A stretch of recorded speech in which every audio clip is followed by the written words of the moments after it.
bên này họ biểu tình mà vìศาสนาพุทธมึงคำลาเป็นเจ้ามาจึงคณะมาสังหาปัก68เป็นว่าปิดได้สังปักว่า19นี้ปีก็จะเห็นสังปัก80ไป7คู่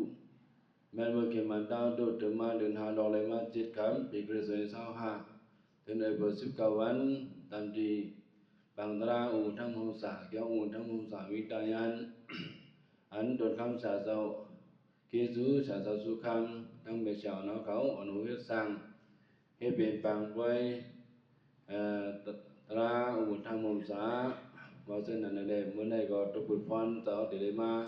เทศนาเมตตาตราปัญญาเขียวเขาทั้งหมดทั้งสิ่งว่าเส้นนั้นเลยเมื่อใน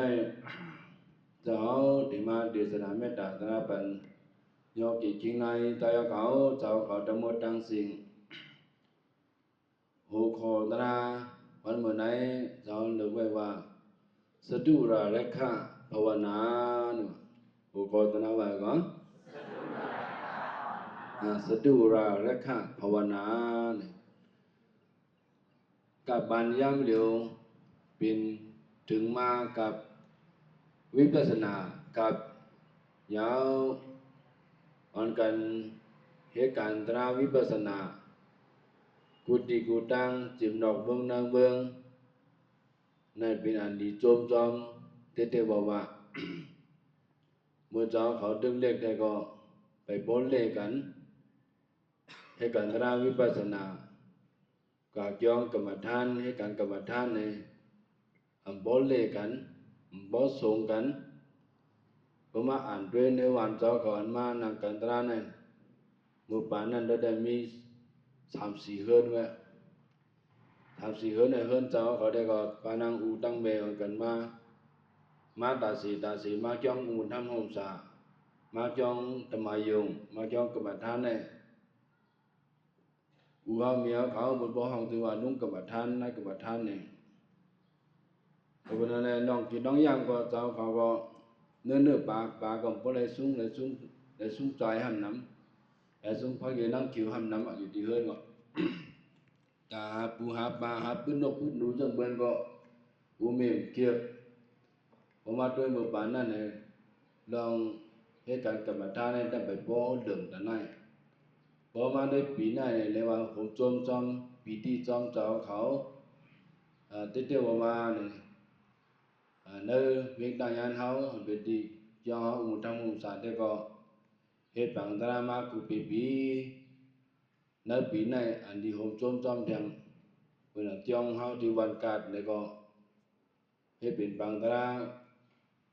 วิปัสสนาเขาดังสังจารที่จ้องเขาหน้าหุบเนี่ยก็เหตุปังตราเขาดังสังจารที่จ้องเขาปิ้งยิ้มเนี่ยก็เหตุปังตราเขาดังสังจารโดยเช่นนั้นก็หลายๆจ้องเนี่ยก็อ่อนหูตะกาเขา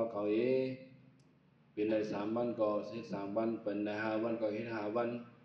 เป็นใน7 วันก็เฮ็ด7 วันเป็นใน10 วันก็เฮ็ด10 วันเนี่ยอันในหันคนเมืองเฮาอันกันออกเจอใครเหตุการณ์เราวิปัสสนาจะไหนเนี่ยโยกีเอาเขาโจมที่โจมเตๆบอกว่า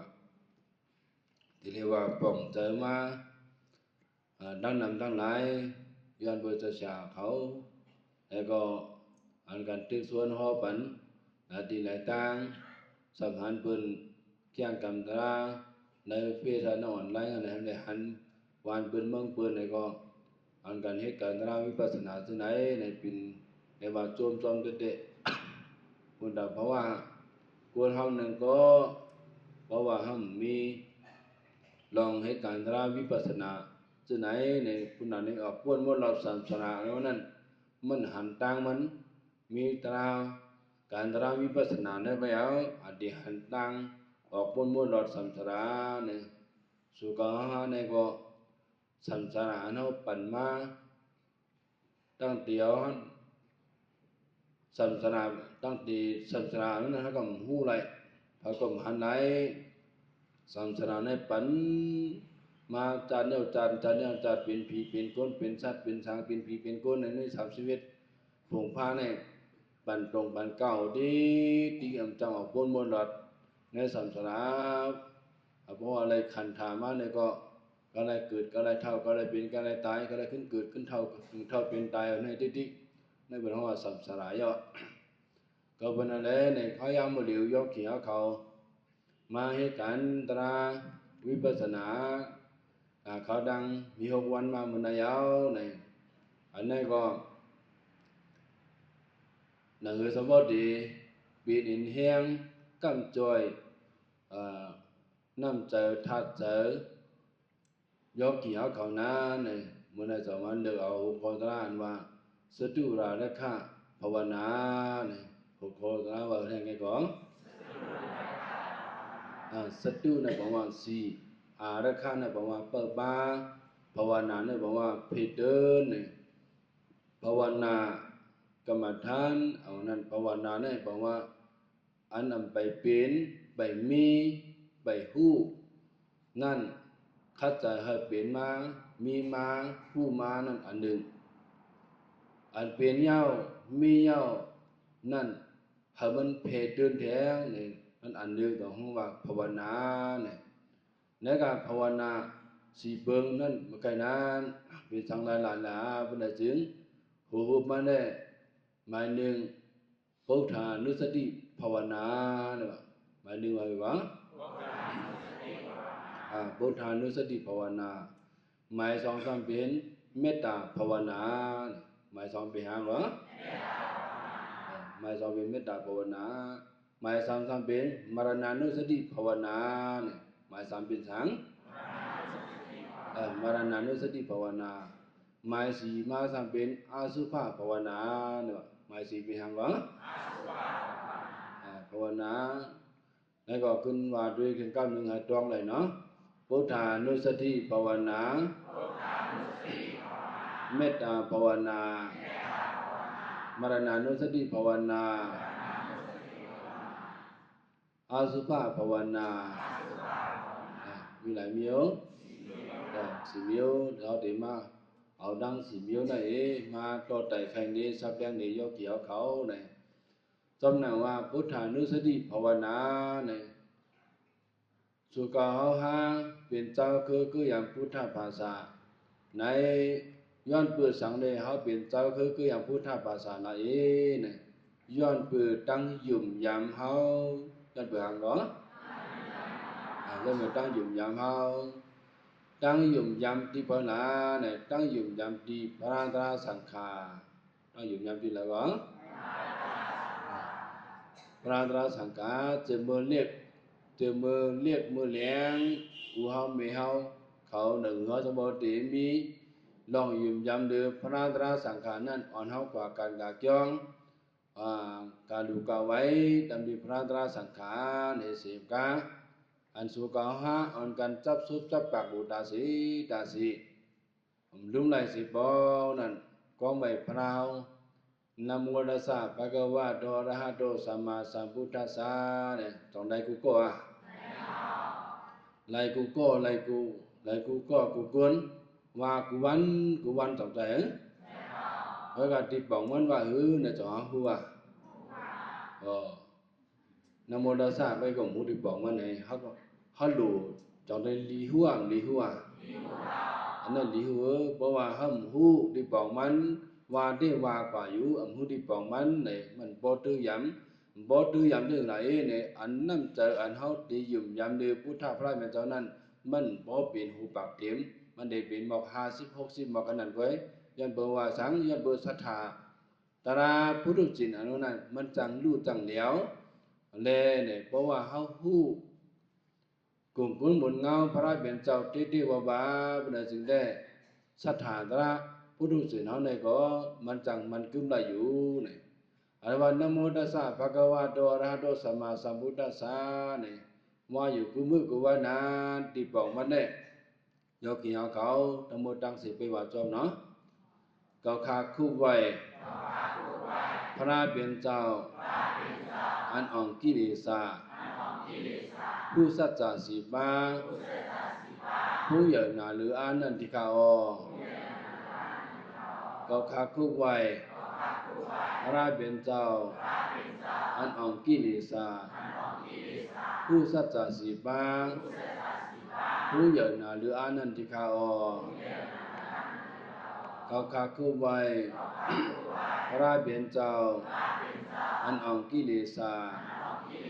ผู้สัจจะสีฟ้าผู้ใหญ่นาหรืออานันติคาอเจอว่าหังก้อยนะกลุ่มเลยนะเขาคาคู่ไว้เขาคาคู่ไว้นะนะโมเนี่ยบอกว่าคู่ไว้นะโมเนี่ยบอกว่าคู่ไว้นะโมเนี่ยคู่ไว้ตัสสะเนี่ยไว้พระลาประสิงพระเป็นเจ้าพระเป็นเจ้าจึงคือลาเขาเป็นพระไว้บัวราพระขยันกงไว้ฮะพระหินตุก็ไว้ฮะพระมุสลิมก็ไว้ฮะอัมใจพระสมัยพระหังลาเนาะพระเป็นเจ้าอันอ่องกิเลสาเฮาไว้พระอันอ่องกิเลสาเนาะพระเป็นเจ้าอันอ่องกิเลสาในกิเลสาไม่ได้ปะมิสิปากิเลสาไม่ได้ปะสิปาอย่าโลภะโทสะโมหะทิฏฐิมานะติกะธรรมดังสิมิสิปาเป็นพระเป็นเจ้าในกิเลส10 ปานั้นอ่องปีหมดยาวมีสีดาวย่าเป็ดหมดยาวยาก่อยเป็นหมดยาวแล้วก็ว่าแต่ว่านะโมตัสสะภะคะวะโตอะระหะโตสัมมาสัมพุทธัสสะเนี่ยในกาอิติปิโสกุงพระมิจฉาเก้าเปิงนั่นในกานะโมตัสสะเนี่ยป้ากันไว้3 เปิงป้ากันอะไรเปิงป้ากัน3 เปิงภะคะวะโตอะระหะโตสัมมาสัมพุทธัสสะภะคะวะโตนั่นเด็กก็พระมิจฉาเนี่ยพุ่งใหญ่นาหรืออานั่นที่เขาเขาขาคู่ไปพระมิจฉาเนี่ยคู่ไปพระมิจฉาอันพุ่งใหญ่กามใหญ่มุนใหญ่ตะคู่ใหญ่นั่นที่เขาเดี๋ยวจะนึกว่าเขาไว้พระอรหันโตพระเป็นเจ้าเนี่ยอันอ่องกิเลสาอันอ่องกิเลสาเจ้าเสมกาพระเป็นเจ้าเนี่ยปีอันปีสังสัตคนดูเถิกไว้เถิกนับยำเถิกนั่นก็ห้องว่าอรหันโตเดี๋ยวจะนั้นก็อรหันโตแต่อันหนึ่งพระเป็นเจ้าในไผ่นาก็ดีไผ่ลังก็ดีลองอำเฮ็ดลองเฮ็ดลองดีนั้นตื่นว่าอำเฮ็ดนั่นบอกว่าเป็นนั่นก็เป็นอรหันโตแต่ว่าเขาไว้สาพระเป็นเจ้าไหนไว้กลุ่มพระเป็นเจ้าในกาเก้าปึงในไว้3 ปึงภะคะวะโตอรหันโตสัมมาสัมพุทธัสสะสัมมาสัมพุทธัสสะนั่นตระสัจจะ10 ปานะพระเป็นเจ้าผู้อันผู้หันเอาหางกวยมันเจ้ามีไผสอนมีไผจีนี่สิได้ผู้เอาหางกวยผู้จะหลาไหนผู้ดีๆงามๆสัมมาสัมพุทธัสสะผู้ดีๆงามๆเนี่ยผู้สร้างหน้าผู้สัจจะ10 ปายาวเนี่ยจะว่าอันเอาไว้พระกุมคำว่าไหนนะโมตัสสะนั่นก็มันเป็นเอาไว้กุมพระเป็นเจ้าอย่างก็เพื่อสร้างมาเลยเอาสมัยพระเป็นเจ้าไว้กุมพระเป็นเจ้าแล้วประจึงย้อนเปิดข้าศรัทธาตราเขาคืนย้อนเปิดหางก็ย้อนเปิดข้าศรัทธาตราเขาคืนแต่ว่าเขามาเหตุการณ์ตราวิปัสสนาไหนมาภาวนาอยู่ไหนเพราะว่าเขาเพเดินภาวนาเพื่อจึงลองศรัทธาก็คืนสติก็คืนสมาธิก็คืนปัญญาก็คืนย้อนเบิกขาให้ศรัทธาก็ขึ้นสติก็ขึ้นสมาธิก็ขึ้นปัญญาก็ขึ้นได้จะว่ามาเหตุการณ์ตราวิปัสสนาอย่างเพราะว่าตรา4 ปาเนี่ยไปคืนได้ก็มันไปเป็นบ่เฮามานั่งเนี่ยมานั่งกันตรามายะกันตราอยู่ก้อยกะคำบอกสมานั่งป่วนคำบอกมานั่งวนคำบอกมานั่งป่วนเนาะคำบอกมานั่งก้นไปวะคำบอกมานั่งก้นเนาะคำบอกมานั่งวนคำบอกมาอย่างก็คำบอกมานั่งให้วนเนาะคำบอกมานั่งเหตุอย่างมานั่งก้นเหวนเหโคนเหอะไรกว่านะแต่ว่ามานั่งพอมานั่งวนได้ก็ตาดีเฮาตาเฮาสติเฮาศรัทธาเฮาปัญญาเฮาสมาธิเฮาขึ้นได้มันขึ้นแต่พอมานั่งวนก็กูบอกได้ห้ามวนเฮาในวนอยู่ก็พอมานั่งตารางมือแล้วเนี่ยตั้งวนเนี่ยจงมาอย่า อันเขาวนมานั่งเนี่ยพอมานั่งเนี่ยก็เขียนเป้เขียนดีวนเข้าใจเหรอพออยู่หลายๆเนี่ยพอวนจูหลงพอมานั่งแล้วเขียนเป้มาวนกับหัววนแต่วนเดือวนลองตูเจ้าก็วนลองนอนหน้าหอต่อเฮือนวนนอนกวนพอกลุ่มวนซึ่งไหนบ่ได้ถึงสติตราต่อได้คืนน่ะก็ได้ก็มานั่งวนน่ะก็มานั่งกวนน่ะนั่นเดี๋ยวมาวนขึ้นเพราะว่าเขาว่าเอาสติตราก็ได้ก็มาให้กันตราอยู่ไหนก็จะว่าก็มานั่งวนลองกันไปมักมีก็โลก็มาลองมานั่งวนลองหน้าหอต่อเฮือนก็โลได้เพราะเอาสติกึกกับบ่ได้ถึงนี่สติเนี่ยมาเตียกเปียกตั้งวนเฮาบ่ได้ก็มันก็ได้สติเอาได้คืนเนาะแต่ว่าเขามาให้กันตนะในเพราะว่าเขาเพเดินภาวนาพุทธานุสติภาวนาเนี่ยมาบอกมาเขานั่งมาหลายวันยาวเป็นอะไรซึ่งเนี่ยนั่งมาหลายวันเอาเป็นอะไรซึ่งจะเขาเนี่ยก็มันตื่นเช้ามามันเข้มแดดมาแล้วก็มีมันบอกว่าจะเขาหวังบื้อมาเนี่ยก็มีเพราะว่ามันเป็นใจหวังบื้อมาใจถังเทิมลืมพระเป็นเจ้าจะถังเทิมลือตราทำเจ้าจะถังเทิมลือสังขารเจ้ามีมาเป็นอะไรจึงเขาสมุนในเอาเพียงพุทธานุสติในวนคืนกลุ่มคนหมุนเงาพระเป็นเจ้าในอย่าที่ห้อยเพราะว่าพระเป็นเจ้าปกป้องมาในเมืองคนคงกลางในเป็นอะไรจึงแต่เขาหาใจในเพราะเด็กหูจักว่าในเป็นกู้สวยในเป็นอากู้สวยในเป็นการดีในเป็นการจ่ายเนี่ยก็คำหูไหล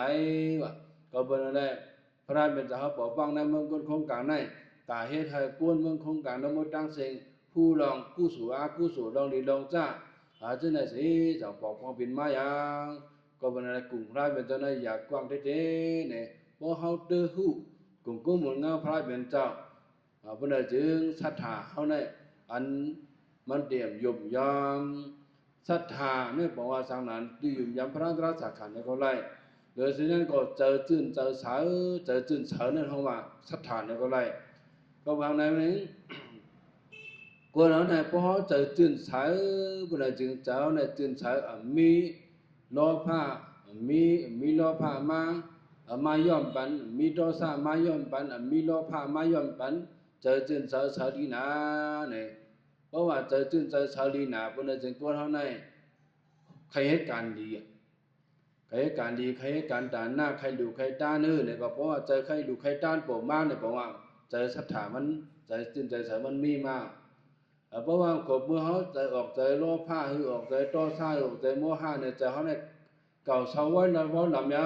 เป็นอะไรก็จะใครดูใครต้านก็มีจะใครมานั่งให้การตระก็มีเพราะว่าใจ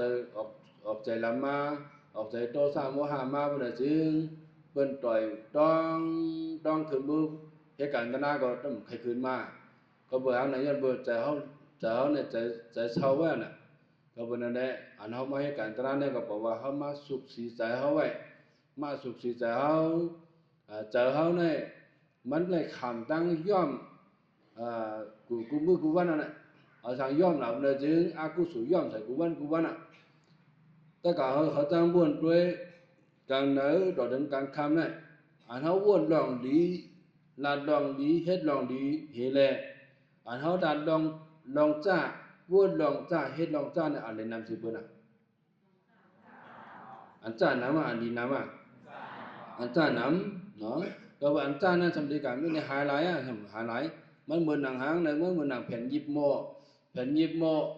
นั่นเลยพอเขายิบเอาเนี่ยเพราะว่าเขาก็ยิบอันยิบอันเอาเนี่ยก็มายิบแผ่นยิบโม่เลยกันก็เข็นนูกาทิกเนี่ยพอหอมซักร้อยเลยเนี่ยก็มันเลยถึงดีสะบ่มยิบเลยทั้งเลยตรงนั้นนะซื้อคู่เขาก็ตรงนั้นนะพอหอมซักร้อยไปเลยถึง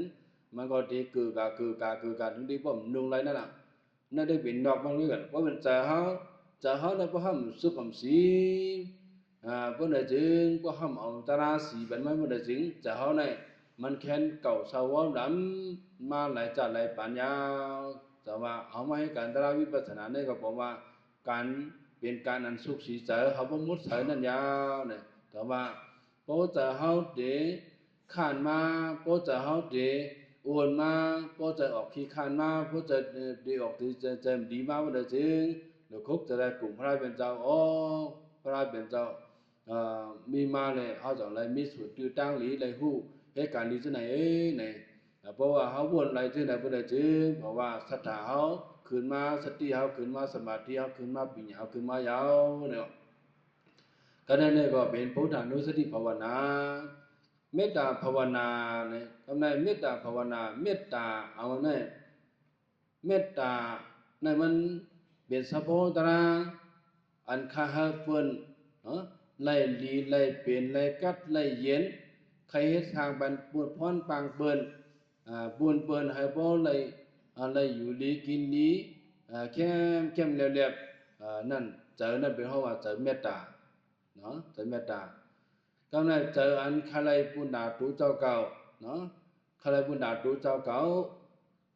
ตั้งมุตั้งเสียงอันนั้นก็เป็นดาตูเจ้าเก่านั่นก็เป็นดาตูเจ้าเก่าแน่ใจนั้นมันจะใจเมตตามันเป็นใจหาพุทธเจ้ามันเป็นใจตัณหาใจตัณหาและใจ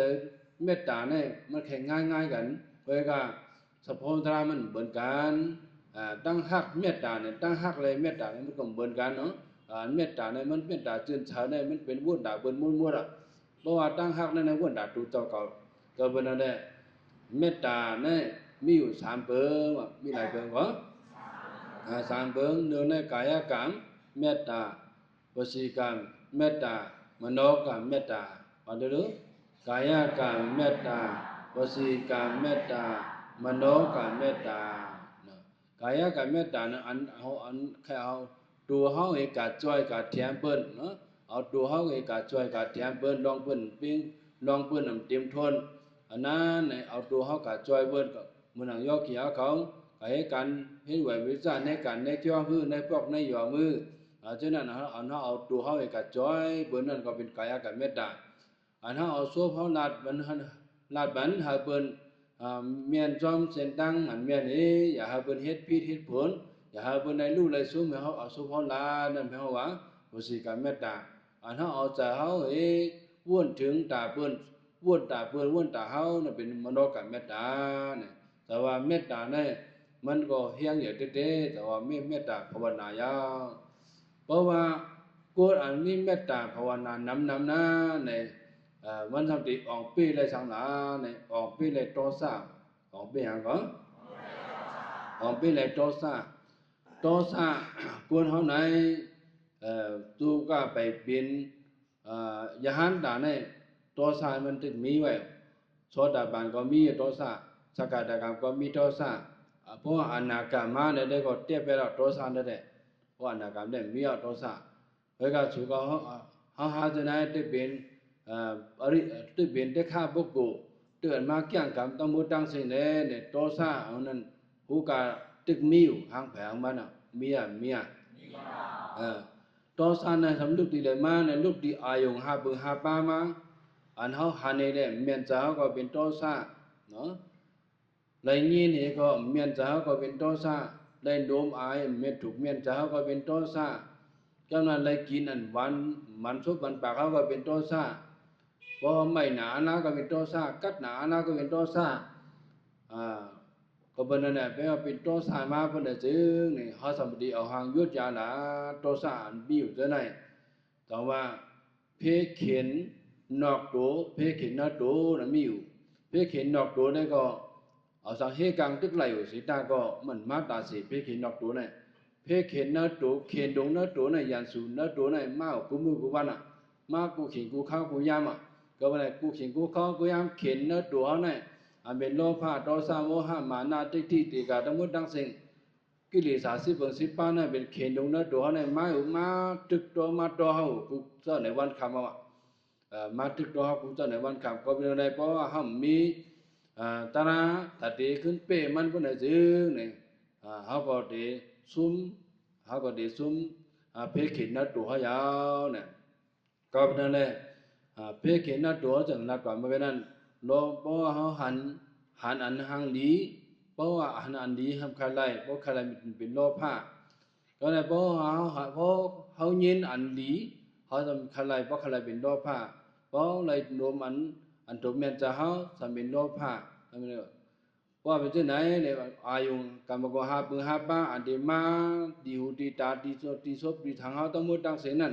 เพราะว่าเฮามี ตราเนื้อตัวเขาไว้ขึ้นเกตขี้ห่างขี้กลางบนจึงเนี่ยเขาก็ตีซุ้มกับเพราะว่าจัดปานเขาปานนึงยาวปานนึงปานนึงยาวปานนึงดีๆเนาะก็เป็นอะไรแต่ว่าเขียนลงนอกตัวเขียนลงเนื้อตัวนะเขียนลงเนื้อตัวเนี่ยเขาตัดเป้มันเลยนะมันง่ายๆเพราะว่าเขามาให้การตราวิปัสสนาเป็นจริงตัดเป้มันได้กว่าร้อยเนี่ยมันง่ายๆก็เปิดที่ไหนเลยเขาต้องเลยปั่นสัมสระในปั่นสัมสระดวงก็ดีก็เป็นอะไรเป็นโตซาอันนี้ก็มันมีไว้ไตโกสแทน3ข้อมีหลายข้อเหรอโตซามันมีไตโกมีแต่2มีแทน3ข้อโตซาเอกตาเมสริยาโกโกซาว่ะนี่ก็เขาเสียไหนเขาเป็นจุ่มเดียวกันน่ะโตซาเนี่ยก็สุเขาหาที่ป่องเจียงเลี้ยงจะริวเพราะว่ามันเมียนจะเฮาครึ่งกลางว่าออกมาใจโตซาเพราะใจโตซาเจอหน้ากำจันลำเฮใครป้องใครท่าใครหลาใครฮึดมันเมียนจะเฮาเราจึงเป็นโตซาเนี่ยเจียงเลี้ยงโตซาเอกตามิสริยาโกโกซาเอกตาเพราะว่าเปิ้นแก่สีเฮาแขนสีเฮาเนาะแก่สีเฮาแขนสีเฮาเปิ้นจึงมีเจออำนาโลเนาะมีเจออำนาโลเปิ้นมักมีสีเฮาก็เจออำนาโลเปิ้นแก่สีเฮาก็เจออำนาโลเปิ้นดีสีเฮาก็อำนาโลเนี่ยเจออันนาโลเจอเอกตานะเนี่ยก็มันเข้าป้าไว้ในโตซาเนี่ยก็เป็นอะไรเพราะเจออำนาโลเป็นมากวนเฮาตึกเป็นผู้รู้เสียในมันได้เป็นเนาะก็เป็นอะไรเพราะว่ามันเป็นมาจะหาสำรวจเอาสติคือเก่าเอาก็เป็นใจอำนาโลเปิ้นนะเพราะว่าเฮาเป็นใจอำนาโลเปิ้นจึงเป็นใจอากุศลเพราะเป็นใจอากุศลเปิ้นจึงใจก็ได้ก็มันได้ลำกะดิกแล้วก็เป็นเฮาสติขึ้นมาคือกับในตัวในคิงเฮาก็ขึ้นแม่นล่างแบดสุดแบดคำเดียวเปิ้นจึงใจเอกตาใจอำนาโลเปิ้นนั้นมันก็ที่เป็นมาหลายเตียนที่ใจเอกตานั้นใจอำนาโลเปิ้นนั้นเพราะเฮาเอาจะมุติตาจะโหมจมจอมในสัเป็นกุศลจะว่าตาเดเป็นจะอีดูเปิ้นให้ง่ายว่ะตาเดเป็นจะจมจอมเปิ้นให้หยาบนะว่ะเป็นนะก่อนหนึ่งสังเกตว่ากว่าให้ก็สโลมตัวมันก็ร่มเลยสังมันก็เป็นได้เป็นดูเลยสังไหนคนเฮาก็มันร่วมมันนั่นอันนั้นก็พวกมันเลยกันก็เอามาเนี่ยตัดที่ว่าอูเพื่อกับพวกสิก็เครื่องกลางกับปอกแช่10,000ว่านั่นก็ปอกที่10,000ว่าเครื่องกลางอะไรมักมีหรือเป็นมาว่าเนี่ยจะเฮานั้นมันเป็นถือว่าอันจมจอมนั้นมันอีเนาะแล้วเขาจะนั้นมักมีหรือเป็นไหนเขาเครื่องกลางมักมีหรือมาคำเดียวเนี่ยจะจมได้มันอีเขาจะนั้นฮู้เขาฮีเลยมาหลงเขากายามาโยเนาะเขาเห็นไหนโยเนี่ยจะเนี่ยเป็นมาจะนั้นพอเป็นมาจะเนี่ยมันจะเนี่ยมันเปลี่ยนใจอากุศลพอเปลี่ยนใจอากุศลเพื่อถึงจะเนี่ยลำขึ้นยาวก็เป็นอะไร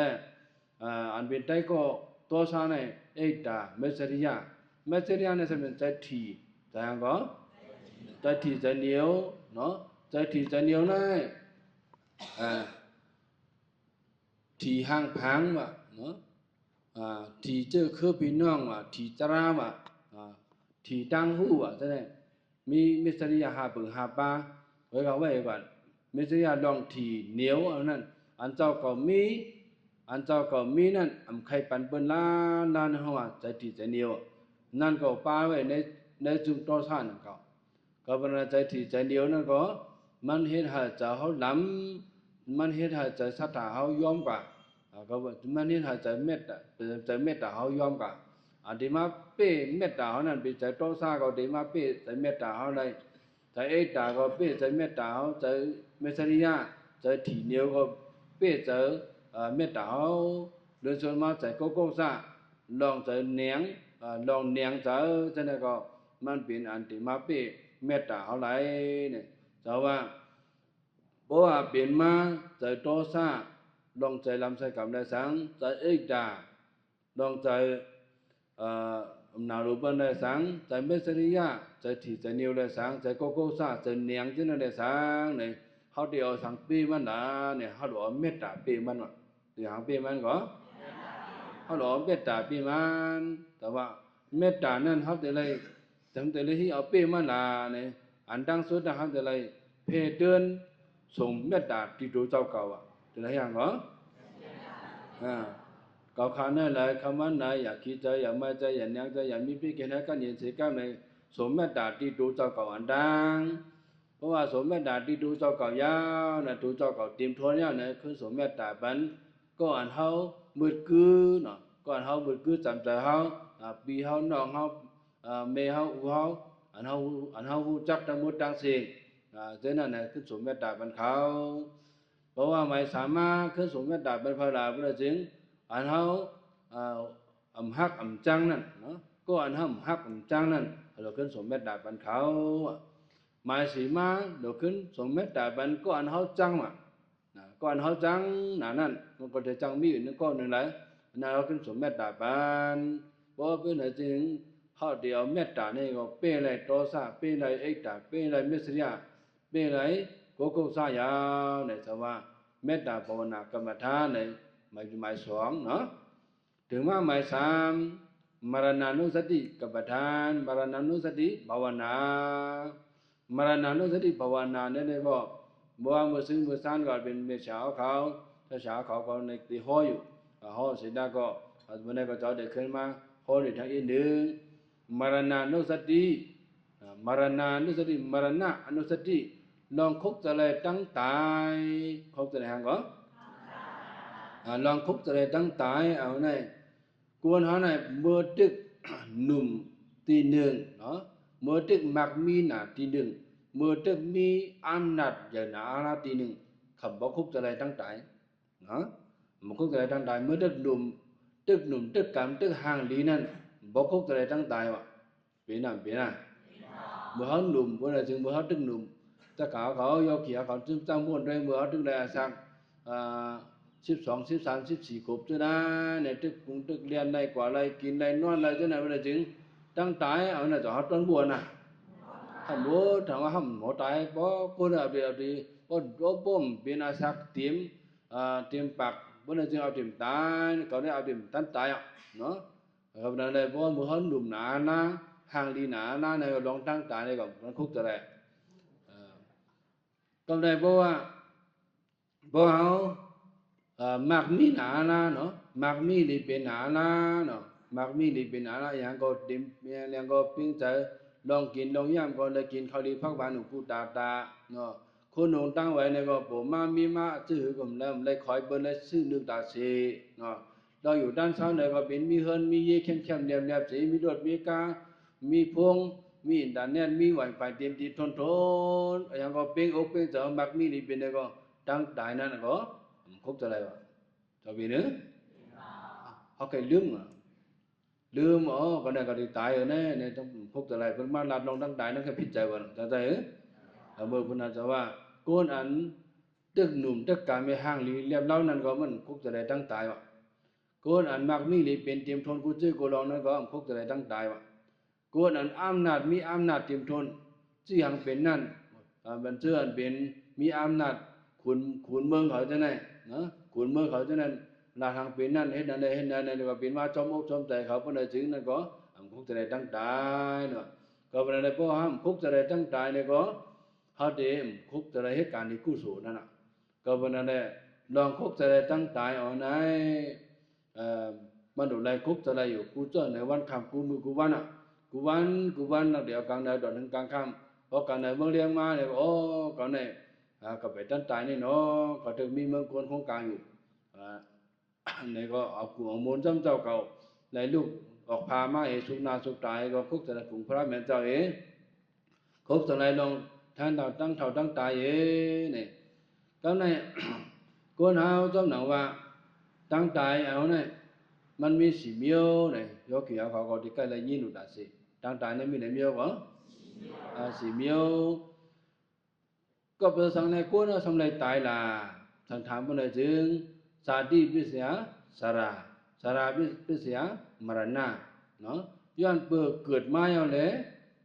ดูอะไรฮะก็ดูอะไรตายอ่ะพอเกิดมาก็ดูอะไรตายอ่ะเมื่อนางหังลาเมื่อจึงเมื่อนางหาเอามาเห็นวุดขึ้นเนื้อกลางหานั่นมาเห็นนั่นติดดกมามันที่ดกเสียชายอ่ะ กวนเขาก็พอเกิดมาเนี่ยถึงก่อนที่ไหนตายอยู่ห่างอ่ะมรณะตุ้งชีวิตอาทุวลองตั้งตายเนี่ยมันมีอยู่ตาสีชีวิตอาทุวใช่จะเขาเนี่ยมันเกื้อมอ่ะก็เป็นอะไรลองตั้งตายกวนเขาไหนวิว่ากวนเขาอ่ะกู300,000ปุ่งทั้งหมดตั้งเสียเนี่ยมันมีลองตั้งมัน4 มิลเนี่ยจังได้ตายว่ะหมายนึงเนี่ยเพราะว่าสักดันมันหมดอายุใครน่ะบาลีว่าเพราะว่าสักดันมันหมดเนี่ยก็เลยเห็นก็เลยตายเนาะเพราะว่ากรรมมันหมดเนี่ยก็เลยเห็นก็เลยตายเพราะว่ากรรมเนี่ยสักสุดเสียงเนี่ยก็เลยตายกรรมก็หมดสักก็หมดก็การทำอะไรเนี่ยอุปสรรคกรรมเนี่ยในตายกว่าเนี่ยก็เป็นลงตั้งตายอ่ะแต่ว่าลองอายุสักสุดเสียงในตายกว่าอันนั้นเนี่ยก็เพราะว่าสักดันกวนเขาเพราะมักมันว่า75 ปีอย่างนี้เสียงเนี่ยนั่นบอกว่าเพราะสัก75คือเนื้อนั่นได้บอกว่าสักดันมันมัวละเมื่อหลังคุกของอันตะเขาจะตื้อนั่นมันมีไว้ expire date มันมีไว้นั่นก็คุกของมันมัวละอายุมันมัวละกินแล้วพอกินก็ไม่ได้เป็นเพลเนี่ยโดยอย่าเบียว่ากวนตัวตั้งกินตั้งย่างไว้ก็ต้องมีมือวันมันมันก็ทำหูด้วยมือด้วยวันมันให้เป็นขายมาเขากับหูดีเขาไล่ก็เตรียมมากับหูตั้งด้วยก็กินกว่าพอกินก็เปลี่ยนเป็นเพลเนี่ยตัวในคิงเขาน่ะแต่ว่าอายุใครน่ะลองอายุอาสาเขาสุดเสียได้ตายกว่าเนี่ยเพราะว่าอายุอาสาเกี่ยมาถึงได้ตายเพราะตัวมสังเพราะหนุ่มก็เพราะว่าสักเยอะมากอย่างไกตายค่ะเนี่ยเพราะว่าก็ดูในก็หนึ่งมันเสมอกันเพราะว่าจัดก่อนวันหนังเขาเลยเหตุการดีกู้โสมาการดีกู้โสมานำเนี่ยเด็กก็สักด้านคุณสัก75เนี่ยเด็กก็ไม่ได้อยู่เท่าไรอยู่เพราะว่ากู้โสกรรมเขาเลยเหตุทำอะไรเหตุมาเหตุก็เหตุกู้โสกรรมนำเมื่อเด็กก็นั่นเด็กก็มันตั้งถึง75เกิดมาก็ตายกว่า10 ปีก็ตายกว่า20 ปีก็ตายกว่า30 40ก็ตายกว่าดีๆเนี่ยอันตายอันเด็กสิเขาก็ตายกว่าน้ำอันปานด่านเขาตายกว่าน้ำอันใหญ่สิเขาก็ตายกว่าตั้งไหนตั้งใหญ่ตั้งน้ำก็เป็นอะไรมาแล้วนั้นสัตย์อันเป็นตายไปหน้าไปตาเขาเลยยี่ในสังเลยยี่ในสังใช่ไหมมันเป็นดอกอันตั้งตายกูอยากกูยาวเนี่ยมันดอกตั้งตายสุกเขาอันนี้ก็มันดอกตั้งตายสิก็ดอกละมันดอกก็เป็นอะไรกรรมไม่เคยนะเพราะว่ากรรมเขาสุดเสียก็เลยตายกว่าเนี่ยกรรมกวนเขาเอาเนี่ยก็มันก็ในเหตุการณ์นี้กู้สู่อากู้สู่มีมาหนังกันเพราะว่ากู้สู่เขาหมดไปสวาสาเขาไปหมดกู้สู่เขาหมดเลยก็เลยตายกว่านั่นก็ยากก็ในกู้สู่นั่นดูในเหตุน้ำพอให้กู้สู่น้ำเนี่ยก็เขาเดี๋ยวจังเหตุอยู่เช้าที่ในเมืองคนของกลางเหตุจังเหตุการณ์นี้กู้สู่เนี่ยแต่ว่ากรรมไม่เคยนะการสุดเสียก็เลยตายกว่าก็ในอุปเคยนะการไปดังอายุสัก2 ปี2 ปีสุดเสียเลยในก็เลยตายกว่านั่นก็อายุก็เสียงกรรมก็เสียงนั่นก็เลยตายกว่ากำไรกำลังส่วนมาอุปสิกากรรมเอานั่นอุปสิกากรรมอายุก็ไปเสียงกรรมก็ไปเสียงตึกหนุ่มตึกกรรมเนาะตึกหนุ่มตึกกรรมเลยตายกว่าเนี่ยมันจึงเป็นอิงสันให้เลยนายตายกว่าเนอะอิงสันกว่านั้นเป็นคนอุปสิกากรรมทั้งหมดทั้งเสียงว่าอายุก็ไปเสียงกรรมก็ไปเสียงคำบอกก็ตึกหนุ่มตึกกรรมหันในเพียนในเลี้ยงคำบอกตัวเลย1 ขวบ 2 ขวบ 4 5 ขวบเป็นหมาเป็นเช้าเป็นพอเฮิรนไม่เฮิรนคุณเท่าคุณหนุ่มกูบานกูเส้นทีมสังขายหันทั้งหมดทั้งเสียงได้คำสั่งหลายได้คำอุปสิกากรรมอุปสิกากรรมนึกจากเงี้ยเสียได้ตายกว่ายาวนะแต่ว่าโอ้เขาเนี่ยเขาจะเลยตายย้อนทางหน้าขึ้นมาบนด้วยเจ้าเขาจะเลยย้อนเบื่อสักเขามั่วเลยก็จะเลยตายการเขามั่วเลยก็จะเลยตายนั่นน่ะ2 ปี 2 ปีเนี่ยมั่วเลยก็จะเลยตายนั่นก็สังก็เป็นมั่วเลยเขาจะสโลมาตกลวดผ่าก้าผ่าเลยตายกว่าในบางตึกซึกสือเลยตายกว่าในบางตึกนั่นก็อีกสารนี้เลยตายกว่าคำบอกก็มีลองตั้งเสียนสีลองกับเพนคดตายกินยามือตายเนี่ยเช่นมันมีก็เป็นอะไรลองตั้งตายเอาเนี่ยมันมีมีมาซึ่งนั่นแหละเนี่ยเขาสำเร็จแล้วคุกจะอะไรตั้งตายไหน เพราะว่าเขาคุกแสดงตั้งตายเพื่อนจึงมาพอคุกแสดงตั้งตายเพื่อนจึงอย่างเขาตีเป้เลยสังหลาเนี่ยเขาเลยเป้เลยมาหน้าเป้หางก็เป้มาหน้าซึ่งว่าจะว่ากันมาไกลนั่นน่ะตัวพอตึกหนุ่มตึกกำหางหลีก็จะมีอากูตั้งตึกหนุ่มตึกกำหางหลีมันเนี่ยก็หมาหน้ามันมีน่ะหมาหน้าวัยหมาหน้าอายุมันตึกหนุ่มตึกกำเลยมันก็มีหมาหน้าพอมักมีดีเป็นก็อากูตั้งมักตั้งมีมันมีหมาหน้าเพราะมันมีอำนาจอาณาเนี่ยก็มันดีอากูจะไหนเป็นหมาหน้าในโลภะหมาหน้าทิฏฐิก็มีเขาทำภาษาอันนั้นจะเป็นจุ่มเดียวน่ะโลภะหมาหน้าทิฏฐิเนี่ยก็เป็นจุ่มโทสะโมโทสะไอ้ดำไม่ใช่ก็คือนี่เป็นจุ่มหนึ่งเนาะเป็นหมาหน้าในเพราะว่ามันมีมาประเดี๋ยวจึงมันถามว่ามันเต็มรูปตายหายพอเนี่ยเพราะว่าให้ก็เต็มคุกอะไรเหตุการณ์นี้กู้สู่สางบอกแต่ว่าเพราะคุกอะไรตั้งตายประเดี๋ยวจึงเนี่ยเขาได้เปี้ยอะไรมาหน้าอันดีอ่อนเท่ากว่าเมืองอบายะเมืองอะไรพุ่นยาวอ่ะแต่ว่าหลุดไรคุกอะไรมรณานุสติลองตั้งตายกูเจ้าไหนวันครับเนี่ยอันนี้อันหนึ่งหมายสีมาทำอาสุภะภาวนาเนี่ยหมายสีเปียงก็อาสุภะภาวนาเนี่ยอันนี้ก็อาสุภะเนี่ยก็ความบาลีเด้นะมังบอกตะกะเขามาบางมือบางมือบางตัวสาวเขามือสุภะนั่นเนี่ยเขาว่าเนี่ยผู้ปังกับหมอปังมันว่าก็มาสุภะเพราะสุภาเนี่ยบอกว่าหันลีเนี่ยสุภาเนี่ยบอกว่าอาสุภาเนี่ยบอกว่าหันลีเนี่ยอาสุภาเนี่ยยังก็หันลีကိုယ်ကမလို့ပေါ်မှာတွေးတယ်ဆိုမပန်ဖလိုက်ပြန်ကြောက်เขาได้ก็มืออาสุภาที่หนึ่งก่อนนั่นแหละก็ไปหางหลานเนี่ย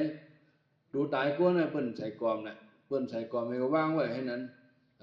วางไว้ให้นั้นก็มันจูบมันเน่าให้นั้นก็เอากับเปียดให้นั้นก็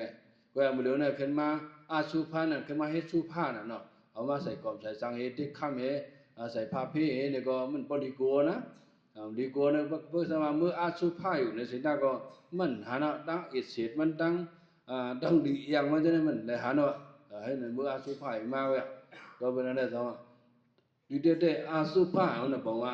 มันเป็นอันที่ดีอย่างดีอิเศษเนาะดีอย่างอิเศษ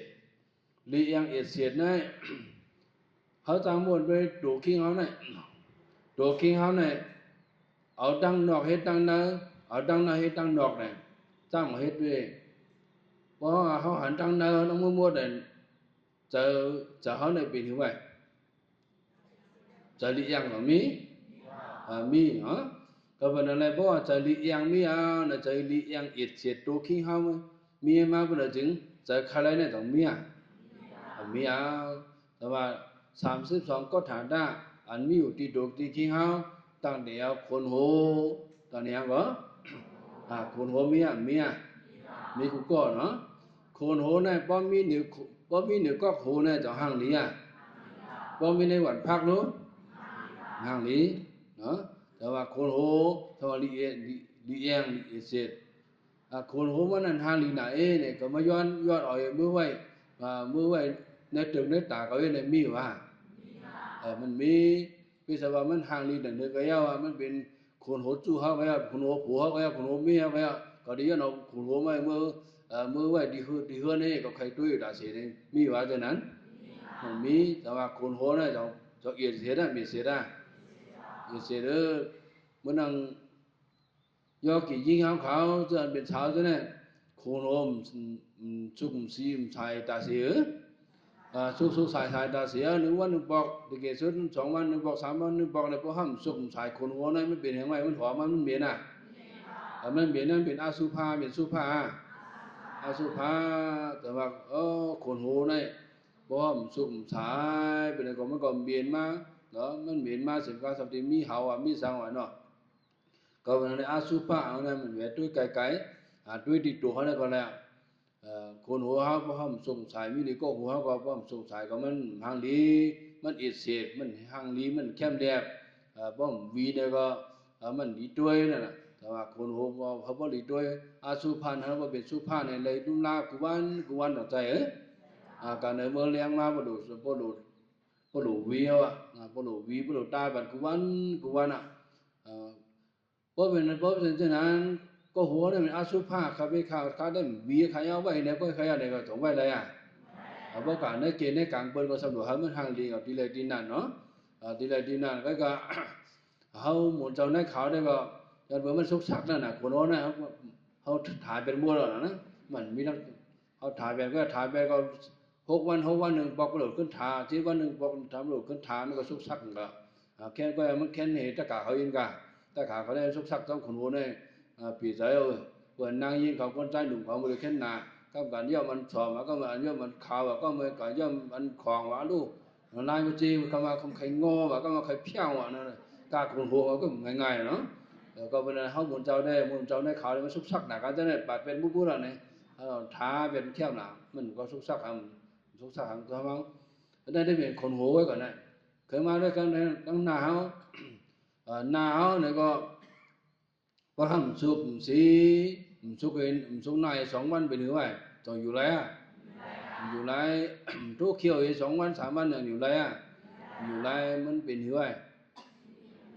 มันเมียนมาหรือหน้าเขาก็เมียนมาคิวเขาก็เมียนมาซบเขาก็เมียนมาอันเมียนมาอันเอียดเสียดมา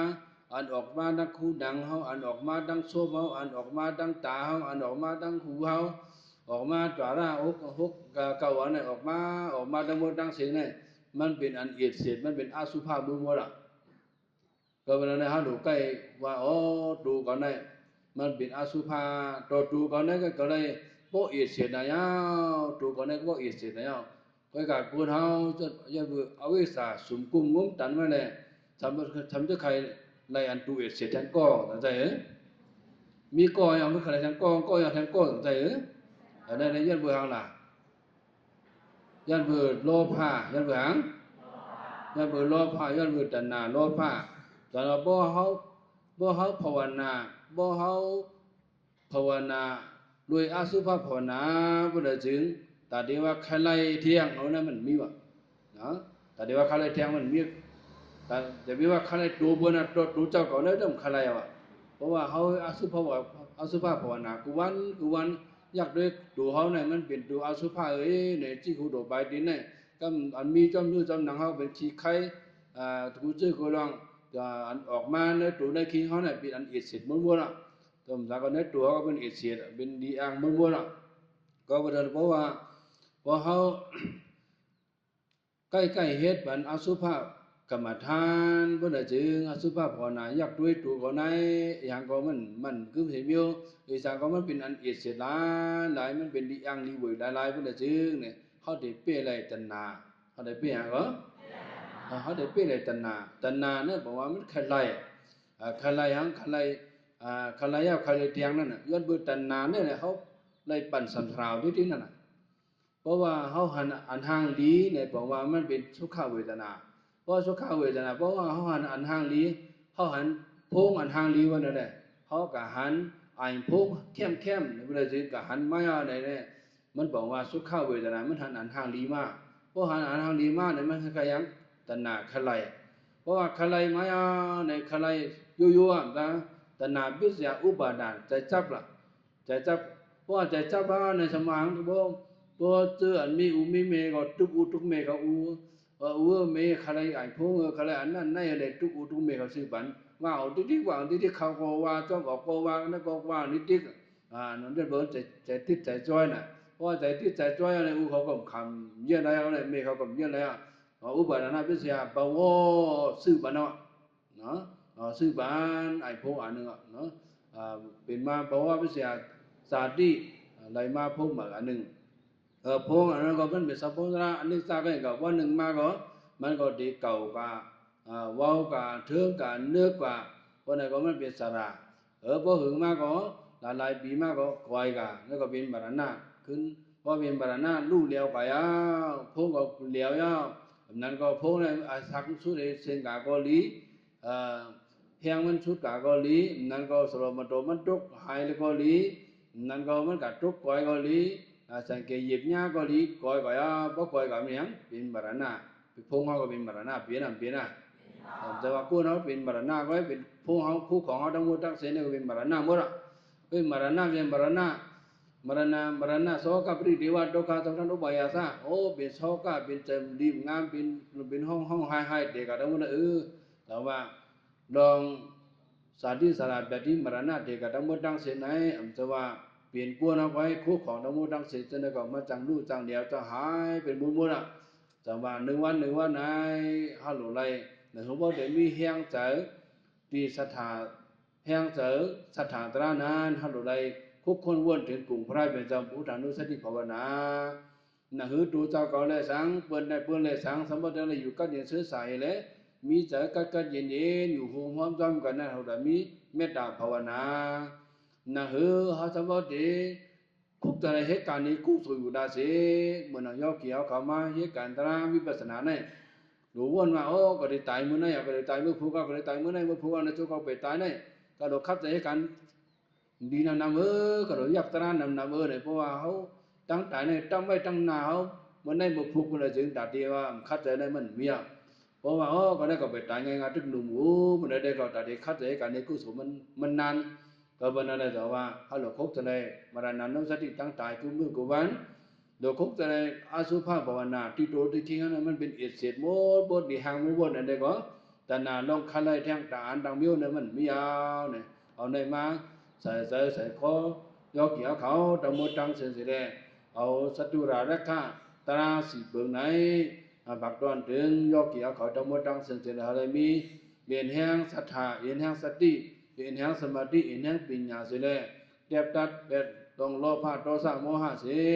อะไรหุบเลยตรามักตราปุตรานิบันตราเมื่อนั้นขันไปเอามันถ้าแบบมันตะมดตังเสียสกรรมเลยได้เนาะ